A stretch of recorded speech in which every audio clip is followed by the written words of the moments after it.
नमस्ते, अभिवादन आपका इनोसेंट इन्वेस्टर के इस नए वीडियो में। कल की बाजार कहाँ खुलेगी, 1 मिनट चार्ट देख लेते हैं एसजीएक्स निफ्टी का। भाई साहब, चार्ट देख करके एक चीज़ हमको याद आ गई, ऊपर नीचे ऊपर नीचे ऊपर नीचे ऊपर नीचे, और कुछ क्या कहें यार। मतलब सिंगापुर वाली निफ्टी का चार्ट देखिए, ऊपर नीचे ऊपर नीचे ऊपर नीचे ऊपर नीचे ऊपर नीचे ऊपर, हो सकता है थोड़ी देर बाद फिर से नीचे। अभी बिल्कुल फ्लैट ट्रेड कर रही है सिंगापुर वाली निफ्टी। मजाक अच्छा लगा, लाइक कर लीजिए वीडियो। अभी थोड़ी देर में कुछ सीरियस बातें भी करेंगे। एफआईआई का डेटा, 1450 करोड़ की खरीदारी। वाह भाई, एफआईआई पलट गए भाई। खरीद रहे हो, खूब खरीदो, अच्छा लग रहा है। डीआईआई थोड़ा सा समर्थन करो। बाकी 140 करोड़ की बिकवाली कुछ खास यहाँ पर हमको डेंट दे नहीं रही है। 17,500 के ऊपर अगर हम सस्टेन करेंगे, मेरे हिसाब से डीआईआई की जो सेलिंग है ये कन्वर्ट हो जाएगी बाइंग में। Let's hope for the best. चीज़ें अगर सस्ते एंगल के रूप में देखें तो वो ज़्यादा ज़रूरी है कि डीआईआई को नीचे खरीदने का मौका मिले। लेकिन एक चीज़ जो हमारे लिए बिल्कुल अच्छी नहीं है वो है जेफरीज की ये रिपोर्ट, जहाँ पर उन्होंने कहा है कि निफ्टी 15% तक करेक्ट कर सकती है। करेक्ट करने का मतलब ये होता है कि निफ्टी गिर सकती है, ऐसा नहीं क्रैश करेगी अचानक से, लेकिन वो धीरे धीरे एडजस्टमेंट होगा। एडजस्टमेंट क्यों होगा? क्योंकि जो बॉन्ड यील्ड्स हैं और जो इक्विटी यील्ड्स हैं उसमें एक अनकंफर्टेबल गैप बन गया है। गैप क्या होता है? स्प्रेड। आपको मैं समझा देता हूँ। लेट्स से कि यील्ड का मतलब होता है कि रिटर्न, ठीक है, आसान भाषा में आपको समझा रहा हूँ। तो इक्विटी जो है आउट परफॉर्म कर रही है, बॉन्ड्स परफॉर्म नहीं कर पा रहे हैं। जो लॉन्ग टर्म एवरेज होता है उसके मुकाबले हम काफ़ी महंगे जा कर के खड़े हैं। इसी कारण जो जेफरीज है ये रिपोर्ट हमारे सामने लेकर के आई है।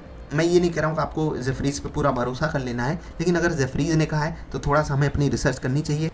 और मैं आपको इतना साफ साफ बता सकता हूँ दोस्त कि अगर हम लेवल्स पे भरोसा करेंगे, लेवल्स हमको सब कुछ पहले से ही बता देंगे, ठीक है। तो सिंगापुर वाली निफ्टी ऊपर नीचे कर रही है। हाँ, कल निफ्टी क्या करेगी ओपनिंग के दौरान वो हम डिस्कस करेंगे।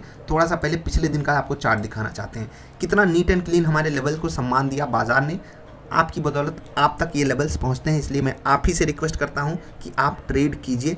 उसके लिए क्या करना है? बैक टेस्टिंग आपको करनी पड़ेगी, थोड़ा सा समय देना पड़ेगा, और उसके बाद आप आगे बढ़ सकते हो। देखिए, जब भी आपको बाइंग साइज का ट्रेड मिले, जैसे कि यहाँ पर आपको मिला, ठीक है, टारगेट कहाँ सेट करना है यहाँ पर, ठीक है। अब आप कहोगे कि हम बड़ा वाला टारगेट लगाएं तो ट्रेलिंग स्टॉप लॉस खिसका करके ले जाओ ऊपर, ठीक है, जहाँ पर आपको लगे, मतलब वो आपके ऊपर है, लेकिन कम से कम एक टारगेट तो आ जाने दो। मैं यहाँ पर आपको पॉइंट ये बता रहा हूँ कि अगर यहाँ बाइंग साइड का ट्रेड मिला, टारगेट यहाँ होगा। अगर यहाँ बाइंग साइड का ट्रेड मिला, जो कि मिला है, तो टारगेट यहाँ होगा। समझ गए? निफ्टी एकदम टारगेट पे टारगेट। आप जाकर के वीडियो देख लेना उस दिन आफ्टर मार्केट वाली, तो वहाँ पर आपको ज़्यादा अच्छे से समझाया गया है। बैंक निफ्टी को भी देख लीजिए, एकदम नीट एंड क्लीन। और जब ऐसे दिन आते हैं 22 ट्रेडिंग सेशन में 4-5 दिन, तो आपको उन डेज को एंजॉय करना होता है। That's it. समझ गए? ये दिन रोज नहीं आएंगे, लेकिन जब आएंगे तो हम आपके लिए कमाल होगा, ठीक है। तो चलिए इंट्राडे स्टॉक्स नोट कर लेते हैं। एक चीज़ मैं आप लोगों से डिस्कस करना चाहता हूँ, जेफरीज की रिपोर्ट से मुझे ये पॉइंट क्यों सामने आ रहा है मैं आपको समझाता हूँ। जब भी मैं कोई गिरावट वगैरह की बात करता हूँ तो कुछ लोग आकर के कह देते हैं कि तेरी शॉर्ट पोजीशन होगी, तू ऐसा आके के बोल रहा है। भाई, मैं जेफरीज वालों की तरफ से थोड़ी आकर के बात कर रहा हूँ। मैं तो चाहता हूँ बाजार ऊपर जाती रहे, ठीक है। जब भी मैं बोल देता हूँ बाजार को गिरना ज़रूरी है यहाँ पर, तो मुझे कुछ अनकंफर्टेबल चीज़ें दिखाई देती हैं, चाहे वो ऑप्शन डेटा से, चाहे वो चार्ट्स पे। मैं ये चाहता थोड़ी हूँ बाजार गिर जाए, ठीक है। अब अगर मैं शॉर्ट पोजीशन बनाऊंगा तो मैं यार बहुत कम रिस्क लेने वाला बंदा हूँ। मैं ऐसे नहीं करूँगा कि मैं नेकेड चला गया एकदम, मैं शॉर्ट पोजीशन बना करके बैठा हूँ। जब भी मैं कोई ओवरनाइट पोजीशन होल्ड करता हूँ तो मैं दोनों तरफ हेजिंग करके बैठा रहता हूँ।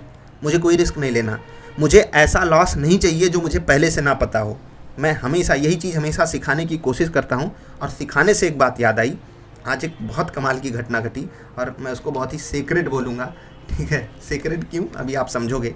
एक 19 साल का लड़का है, ठीक है, मैं एक कहानी बता रहा हूँ आपको और एकदम रियल स्टोरी है, ठीक है। एक 19 साल का लड़का है, एक लेट्स से कि 28-29 साल का लड़का है, एक नौजवान है, ठीक है। अब ये एक बंदा है जिसके पास काफ़ी एक्सपीरियंस है, ठीक है, जो एक बड़े इंस्टीट्यूट से पढ़ा है। आप समझ लीजिए इंडिया में जो सबसे बड़ा इंस्टीट्यूट हो सकता है वहाँ से वो पढ़ा है, और जो पढ़ाई किया है इंडिया में, जो वन ऑफ दी सबसे बड़ी पढ़ाई हो सकती है, यानी कि PhD वो किया है। और उसके बाद भी वो रिसर्च कर रहा है, और रिसर्च कहाँ कर रहा है? अब्रॉड, यानी कि भारत में नहीं, विदेश में, ठीक है। वो बंदा इम्प्रेस होता है इस 19 साल के बंदे से और बोलता है कि क्या मुझे इसका नंबर मिल सकता है? क्यों? क्योंकि वो अपनी मैच्योरिटी दिखा रहा था बातें करके, ठीक है। और वो ऐसे नहीं कि सिर्फ बातें करके दिखा रहा है, उसने करके दिखाया है। उसने ऐसी चीज़ करके दिखाई है जो, मैं ये नहीं कह रहा हूँ कोई कर नहीं सकता, बस मैं ये कह रहा हूँ कि वो जिस एज में है उस एज में मेरे हिसाब से ये one of the most uncommon thing है, रेयर जिसको आप बोलते हो।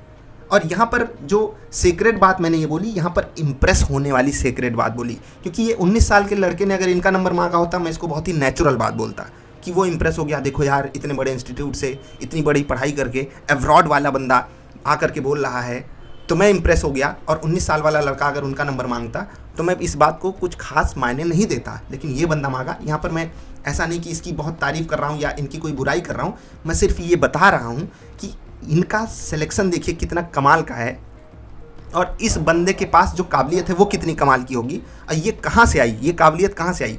केवल लर्निंग से, और किसी भी चीज़ में ये हो ही नहीं सकता था, हो ही नहीं सकता था। ठीक है, हो सकता है कि आप कुछ और पॉइंट यहाँ पर ऐड कर दो कि हो सकता है इसके पास बहुत पैसे होते तो वो इनका नंबर मांगने लगता। नहीं, जिसके पास ज्ञान होना, जो पढ़ाई करके आगे बढ़ा होगा, जिसके पास सही चीज़ को परखने की कला होगी, वो समझेगा कि कौन से बंदे की क्या अहमियत है। बाकी हम सब बहाना मारते रह सकते हैं कि अरे नहीं, मैं तो पेट दर्द करने लगता है मेरा जैसे ही मैं कुछ अच्छी बातें सोचता हूँ। लोग बहाने मारते हैं, बहानेबाजों की कमी नहीं है। अब मैं 19 साल के लड़के का एग्जाम्पल क्यों ले रहा हूँ? इसलिए क्योंकि यहाँ इस एज में लोग क्या करते हैं वो आप खुद समझते हो, और ज़रूरी था ये एग्जाम्पल लेना। ये बात आई लर्निंग से, जेफ्रीज लर्निंग, और लर्निंग से ये वाली सीक्रेट घटना। और मेरे लिए सच में ये सीक्रेट घटना है, क्योंकि मैंने देखा है लोग किस बात से इम्प्रेस हो जाते हैं। ठीक है, आप भी नौजवान इंसान हो, आपको भी पता है आप किस चीज़ से इम्प्रेस हो रहे हो। सही चीज़ से इम्प्रेस होना सीखो, क्योंकि इम्प्रेस होने से कुछ सीक्रेट हो नहीं सकता, लेकिन आप प्रभावित किस चीज़ से हो रहे हो ये बहुत मायने रखती है, बहुत ज़्यादा मायने रखती है। और दोनों ही लोगों से मैं पर्सनली इम्प्रेस हुआ। सोच लीजिए इससे कमाल की कुछ बात हो सकती है। अब आप सब अंदाज़ा लगाते रहिए। खैर, ये स्टोरी बिल्कुल सत्य घटना पर आधारित है। ठीक है, कभी स्टोरी भी शेयर कर देंगे। ठीक है, रिलायंस आपके लिए रहेगा पहला इंट्राडे स्टॉक, HCL टेक ये रहेगा आपके लिए दूसरा इंट्राडे स्टॉक। इनमें ट्रेड कैसे करना है? लड़का लोग बहुत परेशान हो जाता है। लड़का लोग बिहार में देख रहे हैं क्या हो रहा है, लड़का लोग परेशान हो जाता है, अरे सर आप स्टॉक बता देते हैं, लेवल बताते नहीं।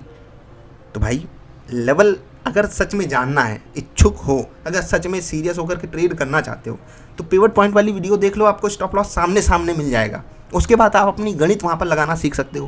व्हाट इज ट्रेडिंग सेटअप वाली वीडियो देख लो, खुद का सेटअप बना लोगे। उसके बाद भी कुछ नहीं समझ में आता है, आपको लगता है कि 1000-2000 खर्च कर लेने चाहिए, तो सेटअप ज्वाइन कर लो। ये तब आपको फील आएगा जब आप मेहनत नहीं करना चाहते हो या मेहनत करने का समय नहीं है। उससे पहले ये फील मत ला लेना कि नहीं मैं सेटअप ज्वाइन करके अब राजा बनने जा रहा हूँ, वो होगा ही नहीं। सेटअप ज्वाइन करके भी कोई फ़ायदा नहीं, 22 दिन का चैलेंज होगा, उसके बाद भाग जाओगे। SBI कार्ड रहेगा आपके लिए आखिरी इंट्राडे स्टॉक। ठीक है, तो अब बात कर लेते हैं कल के लेवल्स की। लेवल्स मैं आपके लिए लिख दे रहा हूँ, जो बातें मैंने कही हैं उसको थोड़ा सा पॉजिटिव वे में ही लिया कीजिए, बहाने मारना बंद कर दीजिए। मजबूर कोई नहीं होता यार, जो ज़िंदगी मिली है जीना वही पड़ेगा। उस ज़िंदगी में हमें ताकत इकट्ठा करनी है। ताकत पैसे से भी आती है, माइंड सेट से भी आती है। ठीक है, कोई आपको कैसे आकर के धमका करके चला जाता है कि तुम किसी काम के नहीं हो। लोग बोल देते हैं सर मैं कुछ कर नहीं सकता, मेरे पास सिर्फ 25,000 रुपये हैं। तो भाई कर क्या रहे हो? 25,000 है, उसको बढ़ाओ। क्या दोनों हाथ दोनों पैर आपके सही सलामत नहीं है? वो भी ना हो, दिमाग का खेल तो है, दिमाग से कर सकते हो, काम कर सकते हो। लेकिन उसके बाद मजबूरी का रोना रोना है, मैं 25,000 से कैसे करूं कि बस 5,000 महीने आने लगे। मैं 5 लाख से 50,000 महीने कमाना चाहता हूं। और ये मजबूरी वाले लोग हैं, और ये रियलिटी मैं आपको बता रहा हूँ। क्या करूँ, बातें कर भी बोल जाता हूँ, लेकिन ज़रूरी है। लेवल्स मैं आपको लिख करके बता दे रहा हूँ, उसके बाद आपसे विदा लूँगा। वीडियो पसंद आई तो लाइक ज़रूर कर देना।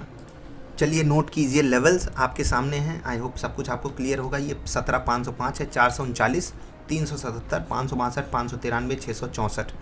ठीक है, निफ्टी बैंक के लेवल्स नोट कर लीजिए। 314, 496, 619, 38 याद रखिएगा।